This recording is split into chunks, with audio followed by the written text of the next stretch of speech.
I mainly focus on the form and the character because I really don't know what's gonna be going on. I mean, I have a rough idea. As you can see, I started maybe trying to have a shield on his bag, but also maybe a wand. Um, I don't know if it's gonna be staying as a wand, but that's what I started with, mainly to give myself a direction, a rough direction of where I wanna be heading with the character.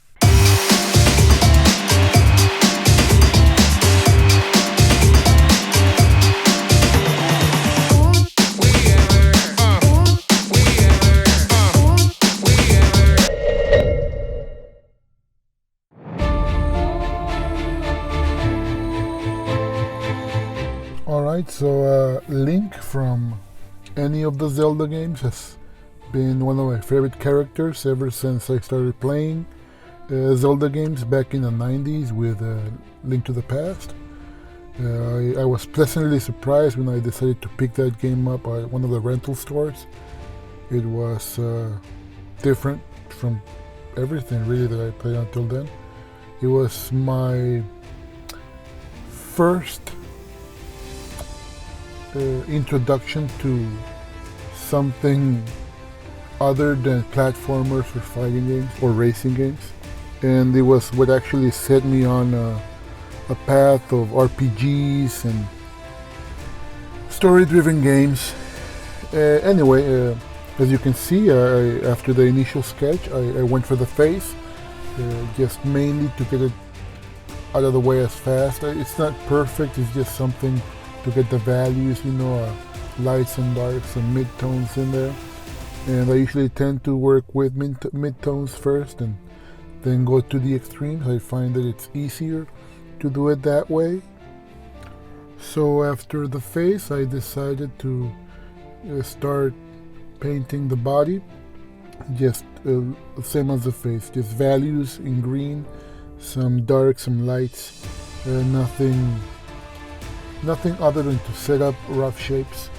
And really the main point is that just make it as rough as possible, just to give you an idea of where you want to go, where you're going to take it, or just to get something to work with without really compromising or having to be too rigid on where to go.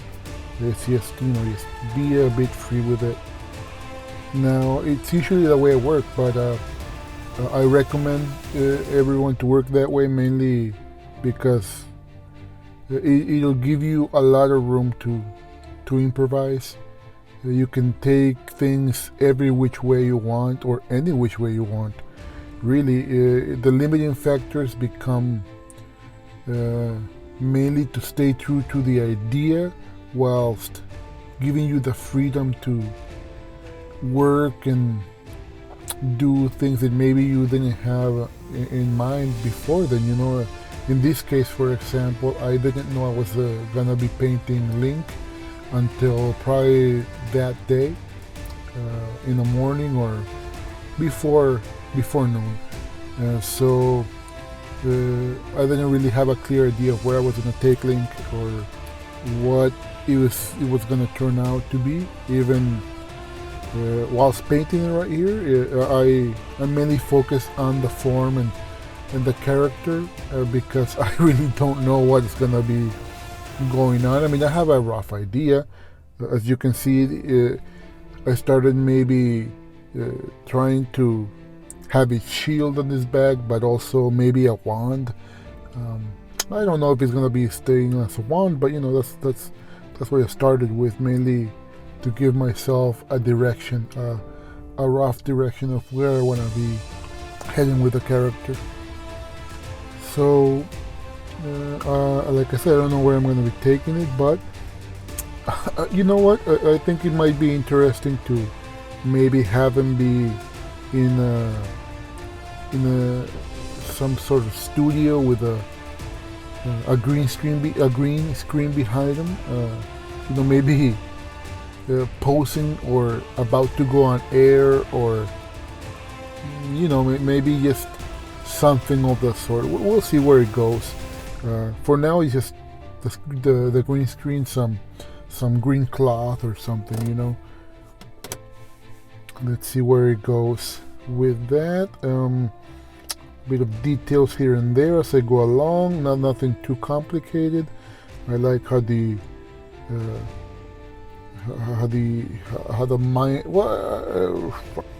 I like how the shoulder came up or is going. I don't know if I'm gonna leave it like that, but I like how the shoulder's coming along. The leather gloves, the leather boots, I kind of like.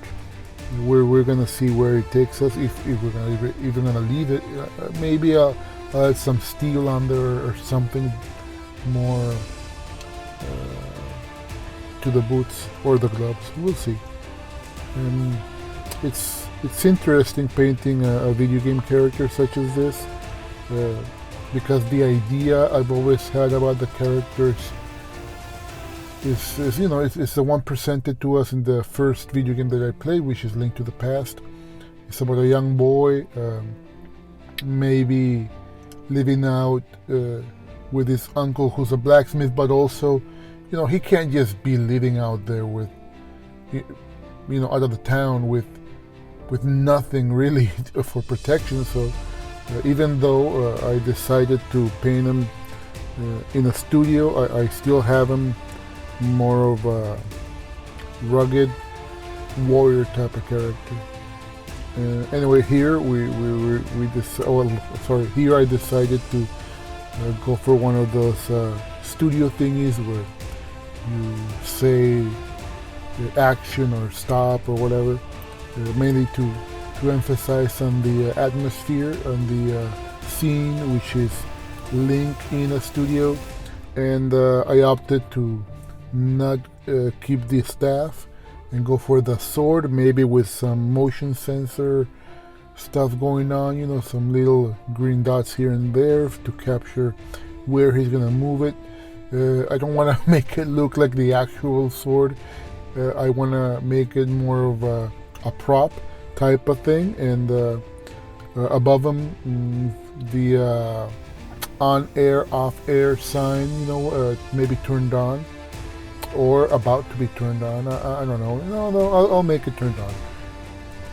And yeah, yes, just keep it going. Maybe I'll put a camera on the left, maybe not. I don't know if I should maybe use some cables. Either way, I'm just gonna be playing around. Let's see what else we can do. Like I said, this is all improvised, so it's just bit by bit. Yeah. I'll just make a camera right off the left edge of the support, almost like it's just peeking in, or as if it's outside the range of the view. Now I don't want it pointing exactly on him. I want to maybe give the impression that it's gonna pan over to him. So I'll make it probably a bit up or left or maybe even right. I don't know if I'm gonna keep it like that, but for now I just want something rough to play with the scenery here. And no, I'll just keep it.